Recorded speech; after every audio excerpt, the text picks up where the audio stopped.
साल था 1975 और 1976। वियतनाम में युद्ध खत्म हो चुका था। कोडक ने अपना पहला डिजिटल कैमरा लॉन्च कर दिया था और इंडियन क्रिकेट टीम ने वेस्ट इंडीज क्रिकेट टीम को हराकर पूरी क्रिकेट कम्युनिटी को शॉक कर दिया था। इसी साल वर्ल्ड बैंक और इंटरनेशनल मॉनेटरी फंड के प्रेशर में आकर भारत में 1 करोड़ 10 लाख लोगों की जबरन नसबंदी कर दी गई। अनलिमिटेड पावर होने के कारण 70,000 लोगों को घर से बेघर कर दिया गया। जिद में आकर फेमस सिंगर कुमार जी के सारे गाने ऑल इंडिया रेडियो पे बैन कर दिए गए। ये किशोर कुमार के गाने अभी भी ऑल इंडिया रेडियो पे आ रहे हैं।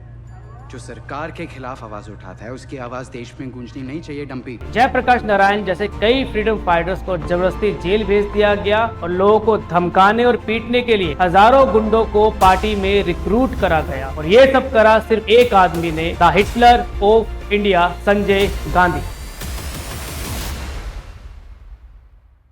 इंदिरा गांधी जब प्राइम मिनिस्टर थी तभी से उम्मीद करी गई कि INC इंडियन नेशनल कांग्रेस के अगले प्रेसिडेंट और देश के नेक्स्ट PM बनेंगे संजय गांधी। लेकिन संजय गांधी क्रुएलिटी, मोनोपोली और देश को हिला देने वाले डिसीजन ने पूरी की पूरी इमेज ही पलट दी। सर विलियम मार्तुली के अकॉर्डिंग, जो कि एक ब्रिटिश जर्नलिस्ट और BBC न्यूज के चीफ थे, संजय गांधी इंदिरा गांधी के अनऑफिशियल एडवाइजर थे और संजय गांधी ने ही इंदिरा गांधी को इमरजेंसी लगाने के लिए फोर्स किया। एज ए रिजल्ट 25 जून 1975 को देश में 21 महीनों के लिए इमरजेंसी लगा दी गई। एडमिनिस्ट्रेशन को धमकाया गया, प्रेस को कंट्रोल करा गया और हजारों लोगों के साथ साथ जयप्रकाश नारायण जी जैसे कई फ्रीडम फाइटर्स को जबरदस्ती जेल भेज दिया गया। अनफॉर्चुनेटली संजय गांधी को मिलती है अनलिमिटेड पावर। इस पावर को मेंटेन करने के लिए संजय गांधी ने हजारों गुंडों को पार्टी में रिक्रूट किया, जिनका बस एक ही काम था, राइवल्स को धमकाना और पीटना। और जो गांधी परिवार की बात ना माने या गांधी परिवार का विरोध करे उसको अपनी भाषा में समझाना। उस समय लोगों को बचाने के लिए ना तो पुलिस थी, ना मीडिया और ना ही कोई अपोजिशन। हाँ, तो सिर्फ एक ही इंसान, the son of iron lady Sanjay Gandhi. अपनी मिनिस्ट्री कंट्रोल करनी आती है आपको? किसी भी न्यूज को पॉजिटिव तरीके से प्रेजेंट क्यों नहीं कर सकते आप? ठीक ही तो कह रहा है संजय।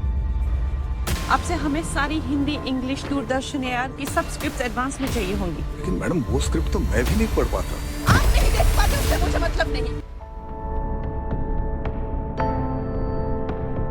अप्रैल 1976 दिल्ली से 70,000 लोगों को सिर्फ इसलिए घर से बेघर कर दिया गया क्योंकि संजय गांधी तुर्कमान गेट से ओल्ड जामा मस्जिद को देखना चाहते थे। Famous writer Ajay Bose and John Dayal ने अपनी किताब दिल्ली अंडर द इमरजेंसी के एक चैप्टर में खूनी किस्सा ऑफ तुर्कमान गेट में लिखा, DIG बिंदर ने पुलिस को ओपन फायरिंग के ऑर्डर दे दिए। लोग जान बचाने के लिए मस्जिद में घुसे तो मस्जिद का गेट तोड़ दिया गया। लोगों को मस्जिद से बाहर निकालने के लिए पुलिस ने टीयर गैस का इस्तेमाल किया और लाठी तक कर दिया गया। आधे घंटे में पूरी मस्जिद को खून से लहूलुहान कर दिया गया। हजारों लोग घायल हुए और कई सौ लोग मारे गए। 10 बुलडोजर का इस्तेमाल करके सारी झुग्गी झोपड़ियों को जमी दोष कर दिया गया और मीडिया को कहा गया कोई कुछ नहीं छापेगा क्योंकि संजय गांधी जो उस समय ना तो MP थे ना MLA देश चला रहे हैं। अब यहाँ एंट्री होती है रुखसाना सुल्ताना की। एक साधारण सी बुटीक चलाने वाली लेडी संजय गांधी का राइट हैंड बन जाती है और जब मुस्लिम समुदाय के लोग अपना घर बचाने के लिए उनके पास जाते हैं तो बदले में रुखसाना उनसे हर हफ्ते 300 लोगों को नसबंदी कराने को बोलती है। मुस्लिम लोग घर वापस लेने गए थे लेकिन बदले में सिर्फ एक घी का डब्बा और 200 रुपए मिले, जो आज के 6,000 रुपए के बराबर है। रुखसाना सुल्ताना ने अकेले ही 13,000 मुस्लिम औरतों की नसबंदी करवा दी और यहाँ से शुरू होता है वर्ल्ड का सबसे बड़ा जबरन नसबंदी प्रोग्राम। गरीबी खत्म करने के हजारों तरीके हैं, लेकिन संजय गांधी का तरीका बिल्कुल अलग। ना रहेगा गरीब, ना रहेगी गरीबी। BBC की रिपोर्ट और डेविड फ्रम उस समय पे अमेरिकन प्रेसिडेंट जॉर्ज बुश के स्पीच राइटर थे और फेमस राइटर विनोद मेहता जिन्होंने द संजय गांधी किताब लिखी है। इन तीनों के अनुसार संजय गांधी ने वर्ल्ड बैंक और IMF इंटरनेशनल मॉनेटरी फंड के प्रेशर में आके गरीबों और अनप्रिविलेज लोगों की जबरन नसबंदी करवाना शुरू कर दिया। इंडिया टुडे की एक रिपोर्ट के अकॉर्डिंग 1 करोड़ 10 लाख लोगों की उस साल जबरन नसबंदी कराई गई और जिन लोगों ने इसका विरोध किया उनकी बेसिक फैसिलिटीज जैसे कि राशन कार्ड और हेल्थ फैसिलिटीज को बंद कर दिया गया। इस पूरे प्रोसेस में 2000 से ज्यादा लोगों की जान गई क्योंकि नसबंदी करने वालों में काफी लोग तो डॉक्टर्स ही नहीं थे।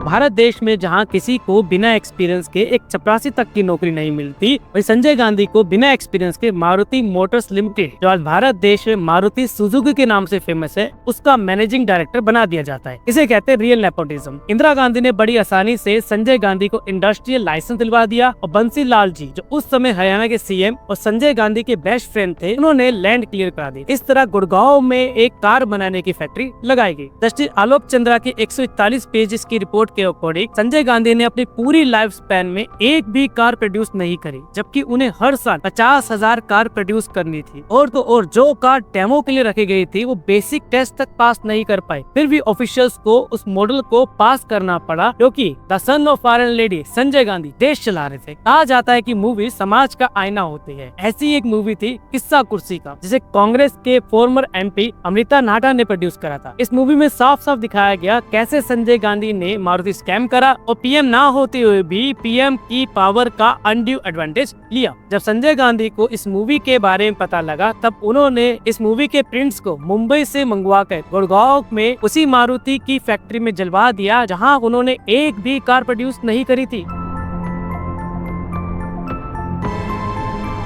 जब संजय गांधी अपने पर्सनल एरोप्लेन में एयर शो कर रहे थे, तो उनका एरोप्लेन क्रैश हो गया और उनकी मृत्यु हो गई। अब एक हिटलर को भगवान कैसे बनाया जाता है, ये बात इंदिरा गांधी बहुत अच्छे से जानती थी। संजय गांधी की मृत्यु के तुरंत बाद 1981 में संजय गांधी स्टैम्प और 1982 में संजय गांधी अवार्ड लॉन्च कर दिया गया। एक बंदा सिर्फ 5 महीने 5 दिन एमएलए रहा, देश को लूटा, स्कैम करा और हजारों लोगों को घर से बेघर कर दिया। फिर भी उसके नाम पे 100 से ज्यादा roads, institutions, awards and scholarships कैसे हो सकती हैं? वहीं शहीद भगत सिंह जी, सुखदेव एंड राजगुरु जी के नाम पर आज भी कोई अवार्ड नहीं दिया जाता। देश सिर्फ एक परिवार का होकर रह गया है। पहले मुगलों की गुलामी करी, फिर अंग्रेजों की, और 1947 से एक परिवार की। बुद्धि लगाओ और उसे पीएम और सीएम बनाओ जो लायक है। अब राजा का बेटा राजा नहीं बनेगा, राजा वो बनेगा जो लायक होगा। अपनी बुद्धि लगाओ, उसे पीएम और सीएम बनाओ जो लायक है। जय हिंद, जय भारत।